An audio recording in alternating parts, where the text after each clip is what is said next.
তফসিলের পরে পূর্ণাঙ্গ প্রার্থী ঘোষণার পূর্বেই তার মনোনীত তিনি ইতিমধ্যেই 4 দফা সারা বাংলাদেশে উনি ওনার নিজস্ব টিম দিয়ে সার্ভে করেছে। যে সার্ভের মাধ্যমে উনি 300 আসনের সম্ভাব্য এগিয়ে থাকা জনসম্পৃক্ততা যার বেশি, যাকে যে এলাকার মানুষ প্রার্থী হিসাবে পছন্দ করে, যার ইমেজ ক্লিন আছে এবং যাকে দিলে আগামী দিনে আমাদের ধানের শীষ বিজয়ী হবে, সেই ধরনের প্রার্থীদেরকে তিনি মেসেজ দেওয়া শুরু করেছেন সরাসরি টেলিফোনের মাধ্যমে। সম্ভবত কয় তারিখে? 12 তারিখে 2টা ফোন এসেছে, একটা গুরদাসপুর বড়াই গ্রামে, একটা আপনাদের শিগলা।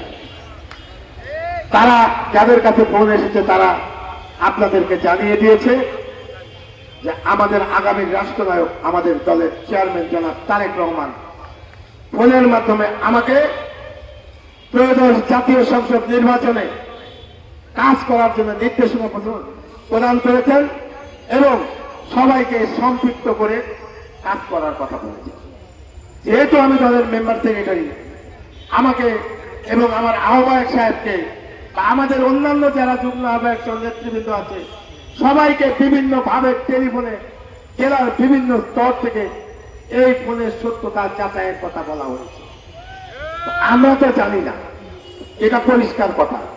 ফোন দিয়েছে তারেক রহমান আনু ভাইকে, আমরা তো জানি না।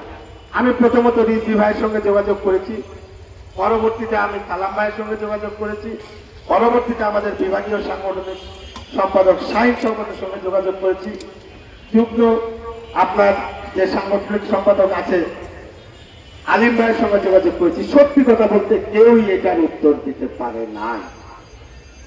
আমি সরাসরি চেয়ারম্যান সাহেবের সঙ্গে স্কাইপি করেছি। গত 14 তারিখে আমার সঙ্গে তার স্কাইপিতে কথা বলার সুযোগ হয়েছে। আমাকে জিজ্ঞাসা করা হয়েছে আপনি কি জন্য এসেছেন।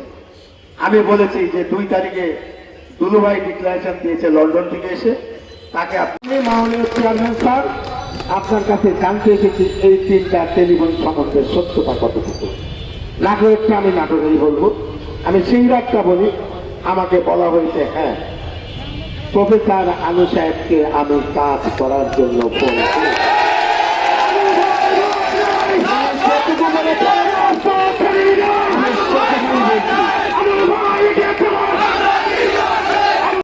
আজকে যিনি সদস্য আছেন আমাদের এই জেলা বিএনপির, আপনাদের প্রিয় নেতা অধ্যক্ষ আনোয়ারুল ইসলাম আনুর সঙ্গে আপনারা কাজ করবেন। পাশাপাশি আমাদের যে সকল অন্যান্য ভাইরা ধানের শীষের মনোনয়ন প্রত্যাশী তাদের উদ্দেশ্যে বলতে চাই, আপনারাও 31 দফা নিয়ে ধানের শীষের পক্ষে যৌথভাবে হোক আর এককভাবে হোক আপনারা আপনাদের প্রচারণা চালান। আমরা বলছি না যে এটাই চূড়ান্ত মনোনয়ন, চূড়ান্ত। আমি ক্লিয়ার করে গেলাম, তাকে টেলিফোন করে বলা হয়েছে আগামী ত্রয়োদশ জাতীয় সংসদ নির্বাচনে কাজ করার জন্য। আমি আশাবাদ ব্যক্ত করব যে আপনারা সবাই সাথে থাকবেন। যারা বেহেশতের টিকিট বিক্রি করতেছে তাদেরকে বেহেশতের টিকিট বিক্রি করতে দেন। তারা কতটা বেহেশতি সেটা গত পূজাতেই প্রমাণ হয়ে গেছে। ইসলামের বড় বড় কথা বলে আর প্রতিমার সামনে গিয়ে তারা কি করেছে দেশবাসী দেখেছে। অতএব আমরা ওটাকে জামাতি বলবো, জামাতি ইসলাম বলবো।